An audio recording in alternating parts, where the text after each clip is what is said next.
aka Wanna Change. Ako ay kakampi nating lahat! Tingiring mga Marcos yan. Panagutin niyang mga yan!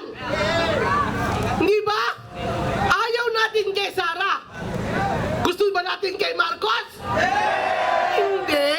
Ang pamantayan kay Sara, pamantayan mo rin kay Marcos. Iibayin mo pa yung Conwan, iibayin mo pa yung kay Wana. Pare-pareho dapat yan. Kaya lahat ng sangkot,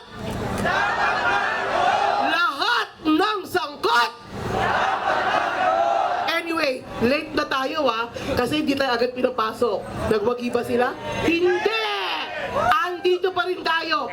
Anyway, late na tayo. Ito lang ang masasabi ko Ang programa mahaba pa. Yung mga magsasalita para pagkatapos ko, ang sasagutin yung tanong ito lang. 3 bahagi ang programa. Ang unang tanong ay, bakit ba tayo nakarating dito?